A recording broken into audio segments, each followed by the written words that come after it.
Hello and welcome to this week's Rough Around the Edges. It's the unscripted, unplanned, I guess it's a kind of podcast thing, but it's just me talking to you guys about what's been going on in my life, what I've been experiencing, what I'm noticing in and around the world, social media and with clients. And something that I wanted to talk about, which we discussed on one of our live calls that we have with clients yesterday, was negative self-talk and how to change it. There's a really simple answer to this that it's very simple. It's not easy.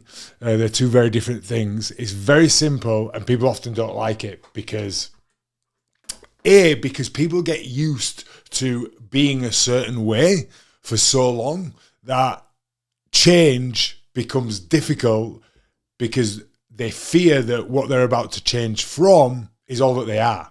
You know, often if you take someone's problems away, they don't have a right lot else going on for them. And that can feel very reductive. And when you're that person, that can feel very harmful. But I know I've been that person. And I've coached so many people who've done that, who get themselves stuck because all they focus on is the negative things that they've got going on in their life. And that's all they like to talk about. And they don't have anything positive to get on with. And so that feeds into this negative self-talk. I can't do that because this will happen, and I can't change this because that'll happen, and I can't go for that new job because this, and I can't change, and I can't say this because, and it's all can't, problem.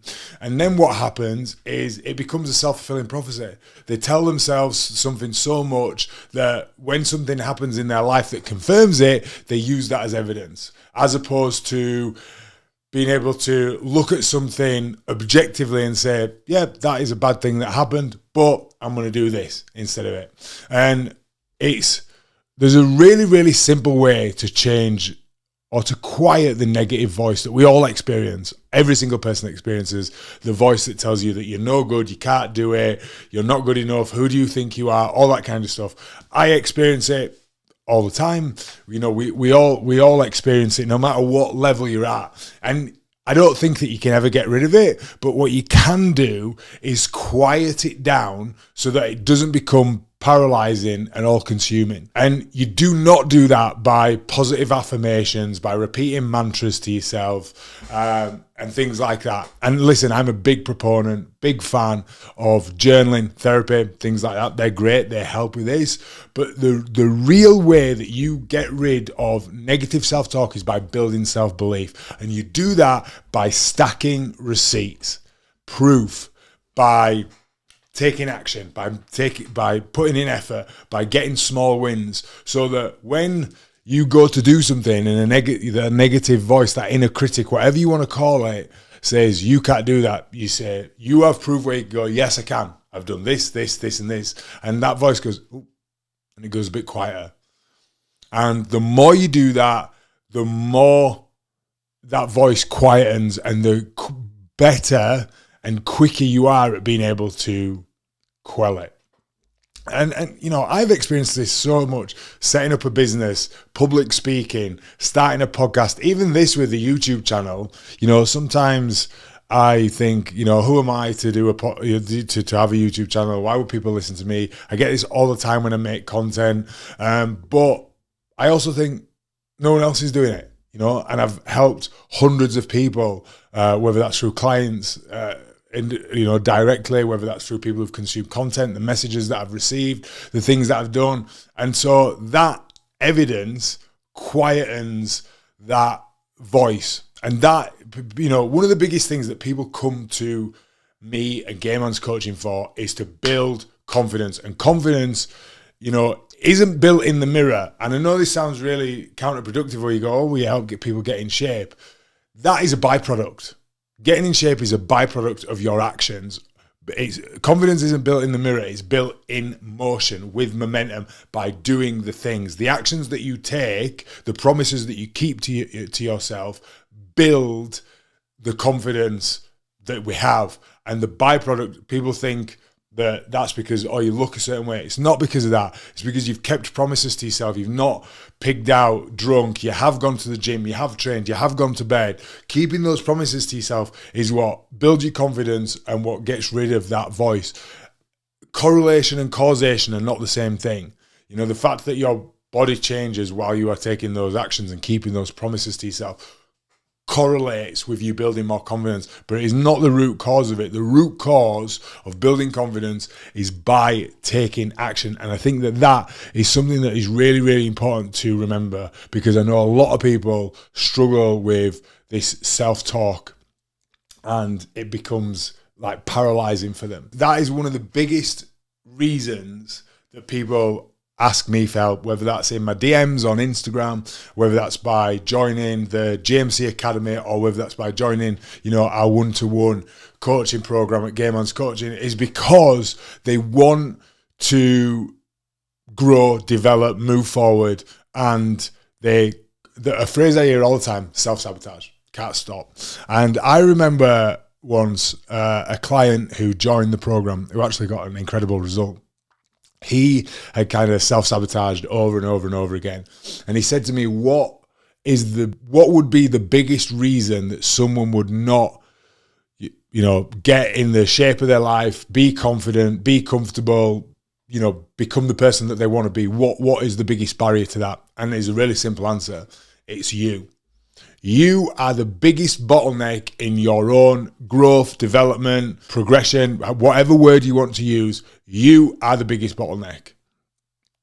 And we do that by overthinking, by seeking people's permission, whether that's friends, whether that's families, whether that's societies. We do that by waiting for the perfect conditions. Or, well, I'm busy right now, so I won't be able to do it this week. And then I'm moving next week. And then it's so-and-so's birthday. And then there's never, ever going to be the perfect conditions. It's never, ever going to happen. I have this, sometimes I get people who are like, business owners, people who are on flights multiple times a week. And there's like, I'm a really busy person and I've got this and maybe I should wait. And I go, well, is there a time that you foresee in the next, let's say 3 years, where you can categorically say, I'm not going to be busy?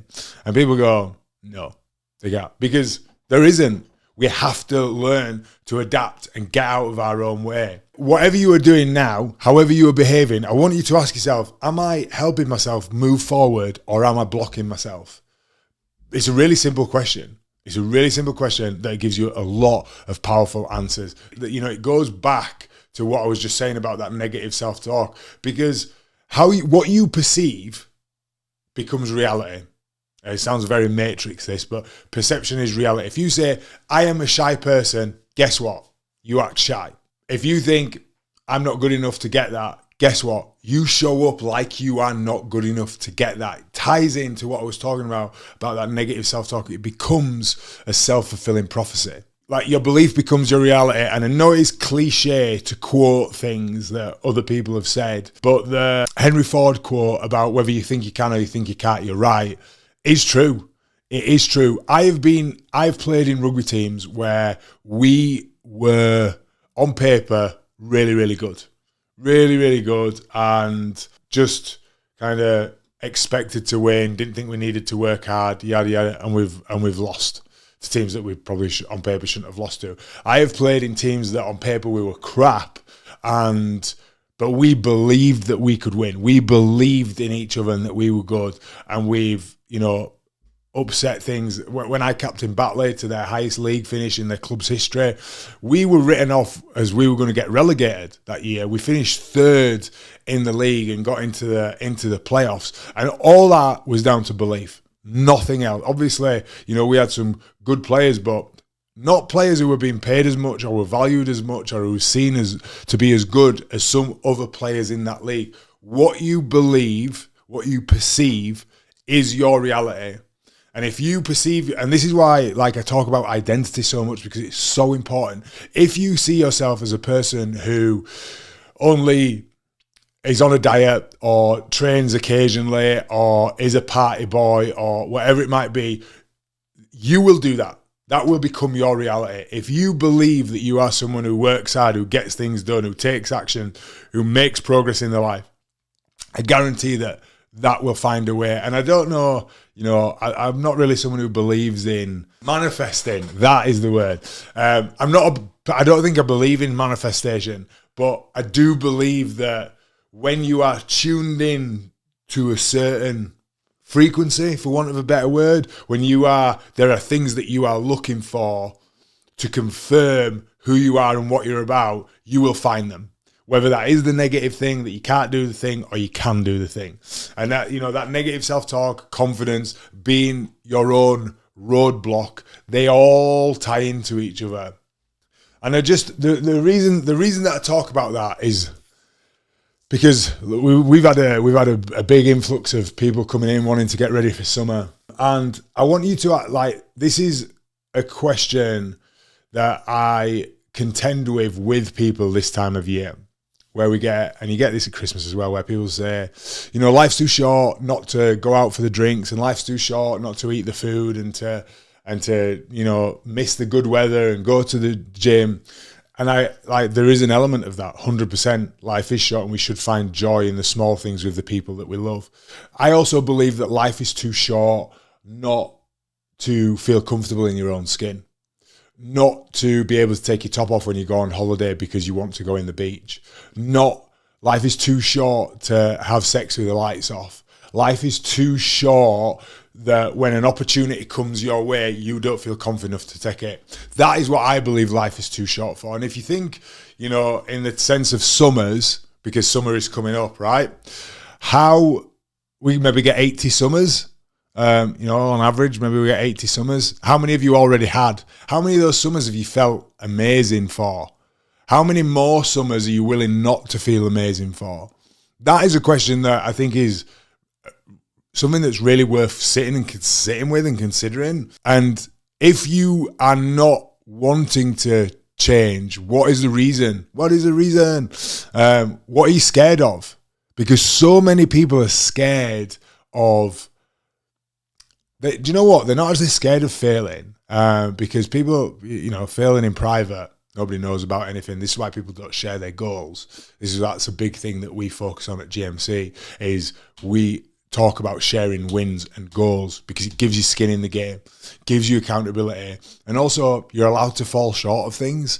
But the fact that you've gone for something is so much more than 99% of the population do. They talk about it, they wait for the perfect conditions, they overthink, they ask for permission, but they don't never set out to do it. So if you are someone who's scared to make a change, what are you scared of? Are you scared of being embarrassed? Are you scared of falling short? Are you scared of how your success will actually change your life? Because you know that the people in and around you are maybe not going to be as supportive as you'd like them to be. But take some time to sit and consider those things and think about, what is life too short for? Is it to just seek pleasure at all points at the expense of how you look and feel? Because there is a balancing act, and it's different. It's a different place for different people. Something I always talk about is the juice worth a squeeze? Like, we're prepping some clients for a photo. We want to do a photo shoot this year. We do it every year, and for some clients, getting in photo shoot shape isn't worth the hassle, and that is absolutely fine. Like, that is so good that you know what is worth your effort and time and what isn't. But for the vast majority of people who look in the mirror and don't like what they see, they'll bullshit themselves with things like, oh, life's too short not to have the takeaway, or life's too short not to have grandma's cake, or life's too short to feel shit in your own skin. I think I spent 27 years hating who I was because I wasn't comfortable in my own skin. And that was partly because I was overweight, partly because I wasn't out. There was all sorts of stuff going on. And I can tell you that I never look back and go, God, I wish I could go back to that. And I do find it interesting that, we see all these people who've always talked about how you should love your body, which you should love your body. You should love your body at all points, no matter what it looks like. I will fight anybody on that. But there's nothing wrong with wanting for it to look and feel better as well. And this is exemplified by people who just suddenly then go off and get Ozempic and things like that, because that's available to them. People like being able to look in the mirror and know that you are comfortable and confident in your own skin is one of the if not the best thing that you can ever do for yourself, for your reputation with yourself, your self-belief, your confidence, how you feel, and your ability to enjoy life. And I don't just mean because you look a certain way, I mean because you can take opportunities at work because you feel confident, you don't feel self-conscious. You can go on the hike that you're invited to, you can go on the holiday that you're invited to because you're not worrying and second-guessing yourself. That is the greatest gift that you can give yourself. So ahead of summer, ask yourself, how many summers have I got left? How many summers have I felt truly comfortable in my own skin? And how many more summers are you willing to not feel like that? I think is a very powerful question.